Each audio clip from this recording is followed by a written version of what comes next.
बिहार चुनाव में तेजस्वी यादव का सारा प्लान फेल हो गया। जिस जातिगत जनना को मुद्दा बनाकर आगे चलने वाले थे उस पर तो केंद्र सरकार ने मंजूरी दे दी, उस पर तो मोदी कैबिनेट में फैसला आ गया। क्या करेंगे तेजस्वी यादव? जाति जनगणना के सवाल पर आखिरकार केंद्र सरकार को बैकफुट पर आना पड़ा। पहले केंद्र सरकार ने जाति जनगणना कराने से इनकार कर दिया था। सुप्रीम कोर्ट ने इस मुद्दे पर सुनवाई के दौरान केंद्र ने तकनीकी पेच का हवाला दिया था। लोकसभा चुनाव के वक्त से ही विपक्ष इस मुद्दे पर अड़ा हुआ था। इंडिया ब्लॉक के पीएम फेस रहे राहुल गांधी तो अब तक कहते रहे हैं कि उनकी सरकार बनी तो पहला काम जाति जनगणना का करेंगे। जाति जनगणना में जिसकी जितनी हिस्सेदारी होगी उसी अनुपात में रिजर्वेशन का कानून बनाएंगे। राहुल तो यहां तक कहते रहे हैं कि जाति जनगणना के साथ वे रिजर्वेशन की सीमा को भी खत्म करेंगे। लोकसभा चुनाव के दौरान विपक्ष ने जाति जनगणना को प्रमुख मुद्दों में शामिल किया, खूब हथियार बनाया, जनता के सामने लेकर गए।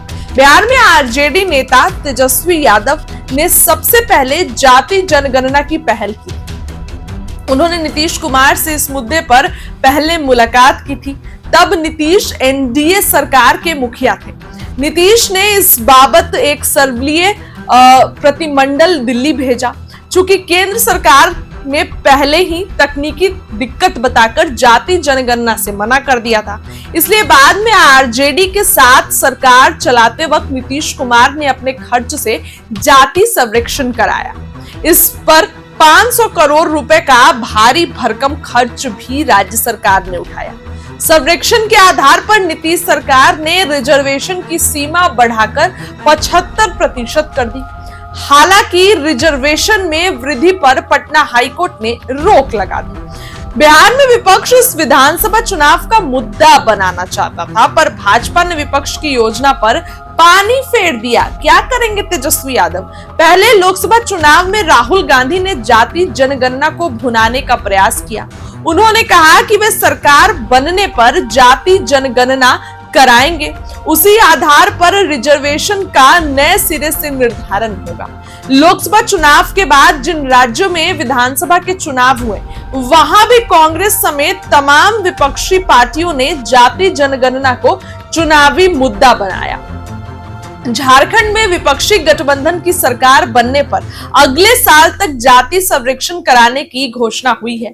विपक्ष इस मुद्दे का लाभ आगे उठा न पाए, इसके लिए केंद्रीय मंत्री परिषद ने बुधवार यानी कि कल जाति जनगणना कराने के प्रस्ताव को मंजूरी दे दी। बिहार में इस साल विधानसभा का चुनाव होना है। सभी दल अपने अपने दांव से एक दूसरे को मात देने का प्रयास में जुटे हैं। राहुल गांधी ने बिहार में हुए जाति सर्वेक्षण को फर्जी करार दिया। उन्होंने फिर से जाति जनगणना कराने की बात कही है। हालांकि अब केंद्र सरकार ने इस पर फैसला ले लिया, इसलिए विपक्ष को शायद ही अब कोई लाभ मिले। विपक्ष अब सिर्फ इसी बात पर इतरा सकता है कि उसके दबाव में केंद्र की मोदी सरकार ने यह फैसला लिया और जाति गणना कराने पर मजबूर हुई। भाजपा यह जरूर बताने की कोशिश करेगी कि जाति जनगणना उसकी ही देन है, जो कि अभी भी भाजपा कर रही है। इसके पहले कर्नाटक, बिहार और तेलंगाना में जाति जनगणना कराई थी। बिहार में अब तक इसका कोई लाभ जमीन पर नहीं दिखता। कर्नाटक में इसकी रिपोर्ट पर अमल ही नहीं हुआ। राहुल गांधी तेलंगाना की जाति जनगणना को परफेक्ट मानते हैं। वे इसी तरह की जाति जनगणना हर राज्य में कराने के पक्षधर रहे हैं।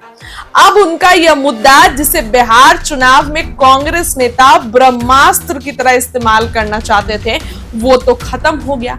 राहुल गांधी और तेजस्वी यादव जो मुद्दा बिहार चुनाव में ब्रह्मास्त्र की तरह उठाना चाहते थे, जिसको जनता के सामने लेकर जाना चाहते थे और एनडीए की भारी फजीहत करना चाहते थे, वो तो खत्म हो गया, क्योंकि केंद्र सरकार ने इस पर मंजूरी दे दी और केंद्र सरकार जातिगत जनगणना कराने के लिए तैयार हो गई।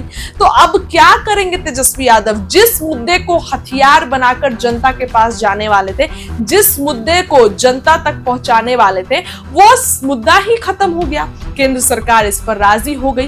केंद्र सरकार ने कह दिया कि हाँ हम कराएंगे।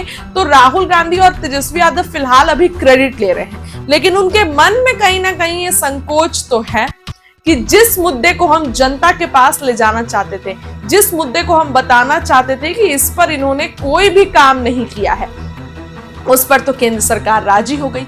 कल ही केंद्र सरकार की तरफ से फैसला लिया गया।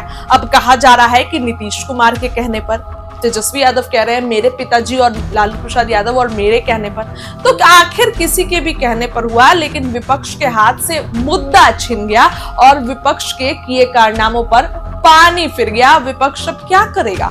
विपक्ष को जो मुद्दा चुनाव में हथियार के रूप में इस्तेमाल करने वाला था और कर भी रहे थे अभी तक तेजस्वी यादव, वो तो पानी फिर गया। तो विपक्ष के पास अब कोई ऑप्शंस नहीं बचा है इन बातों को लेकर इतराने के सिवा कि हमारे ही दबाव में केंद्र सरकार ने ये फैसला लिया है। फिलहाल इस खबर के लिए इतना ही। क्या कहना है कमेंट करिए, वीडियो को लाइक करिए, चैनल को सब्सक्राइब करिए। बहुत बहुत धन्यवाद।